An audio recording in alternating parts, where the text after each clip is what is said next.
Aku mengasihi Engkau, Yesus, dengan segenap hatiku. Aku mengasihi Engkau, Yesus, dengan segenap jiwaku. Ku renungkan firman-Mu siang dan malam, ku pegang perintah-Mu dan ku lakukan.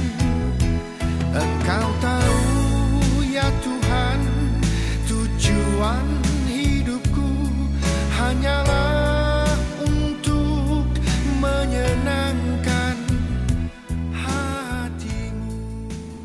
Selamat pagi Bapak Ibu, terima kasih karena saya telah diberi kesempatan untuk mengisi Ragi Roti pada pagi hari ini.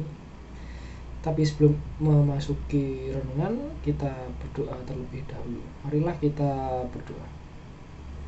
Tuhan, terima kasih karena Engkau telah memberi kami hari yang baru pada pagi hari ini. Kami bersyukur atas Engkau ya Tuhan, karena berkat melimpah-Mu pada pagi hari ini tercurah atas kami.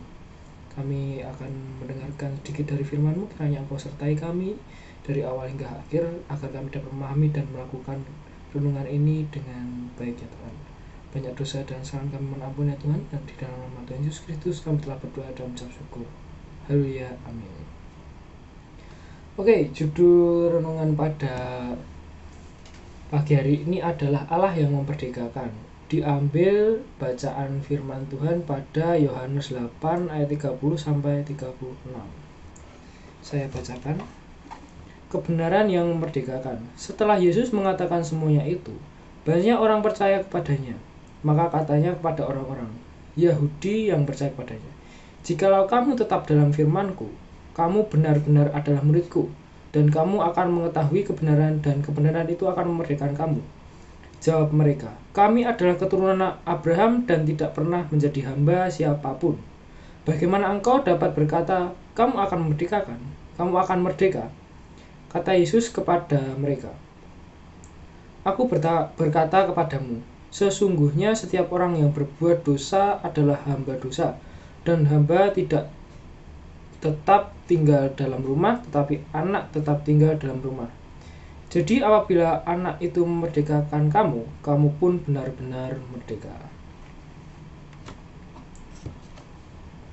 Di ayat 30 dan 31 dijelaskan bahwa setelah Yesus melakukan pengajarannya, banyak orang Yahudi yang percaya kepada Yesus.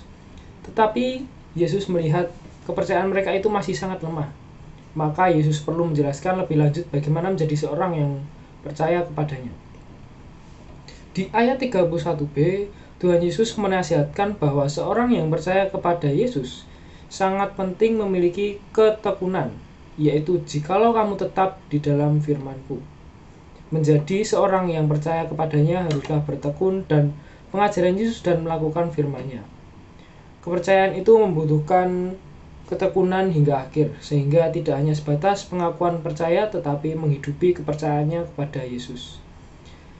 Di ayat 32 dan 33, lebih lanjut Yesus mengajarkan bahwa ketekunan untuk tetap dalam firman-Nya akan berbuahkan pengetahuan akan kebenaran, yaitu kebenaran dari Allah yang telah digenapi melalui anaknya Yesus Kristus.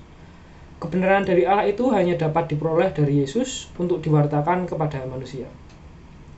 Dan kebenaran itu akan memerdekakan. Artinya bahwa kebenaran yang mereka terima melalui Yesus akan menghasilkan buah, yaitu kemerdekaan. Namun, orang Yahudi yang telah percaya itu menanggapi dengan perkataan, "Kami adalah keturunan Abraham dan tidak pernah menjadi hamba siapapun." Dari sini jelas terlihat betapa lemahnya dasar kepercayaan mereka kepada Yesus. Mereka menyanggah untuk merdeka karena mereka merasa unggul secara rohani sebagai anak Abraham yang dipilih Allah dari semua bangsa. Di sini Tuhan Yesus hendak menjelaskan kepada mereka hak istimewa mereka sebagai anak Abraham bukanlah menjadi penentu untuk dalam kepercayaan mereka untuk menerima kebenaran, tetapi haruslah melalui iman kepada Yesus. Karena apa yang diajarkan Yesus adalah berasal dari Allah yang telah memilih mereka menjadi umat pilihan. Lalu di ayat 34 sampai 36, Tuhan Yesus menjelaskan bahwa kemerdekaan yang dimaksud adalah merdeka dari perhambaan dosa. Sebab barang siapa yang berdosa adalah hamba dalam kutip kepada dosa. Yang dapat memerdekakan seorang dari perhambaan dosa hanyalah melalui kepercayaan dan ketekunan pada pengajaran Tuhan Yesus. Di sini Yesus memberikan sesuatu gambaran yang membedakan mereka dengan Yesus, bahwa mereka adalah hamba yang tidak tinggal di dalam rumah, tetapi Yesus adalah anak yang tinggal di dalam rumah, dan anak itu memiliki hak untuk memerdekakan mereka. Melalui nas ini kita diajarkan bahwa untuk menjadi seorang percaya kepada Yesus tidaklah cukup hanya pengakuan iman percaya, tetapi dibutuhkan kesungguhan untuk hidup dalam iman percaya, yaitu bersungguh-sungguh menghidupi ajaran Tuhan Yesus sebagai kebenaran yang akan menolong kita menjadi orang-orang yang merdeka. Seperti seorang anak dalam rumah bapaknya, bukan hamba yang berada di luar rumah Bapa. Sekarang pertanyaannya untuk kita renungkan adalah, apa kita sungguh sudah merdeka? Atau kita selama ini hanya merasa percaya tetapi tidak sungguh-sungguh memperlihatkan bahwa kita adalah anak Bapa yang di surga? Kita memberikan diri kita diperhamba oleh berbagai keinginan duniawi. Perintah Tuhan kita tolak, tetapi perintah iblis selalu kita turuti dalam diri kita. Jika kita tinggal di rumah Bapa kita, maka tentunya perintah dan ajaran Bapa kita lah yang akan kita dengarkan. Demikianlah renungan kita pada pagi hari ini. Semoga menjadi berkat dan dapat diterapkan dalam kehidupan sehari-hari. Tuhan Yesus memberkati.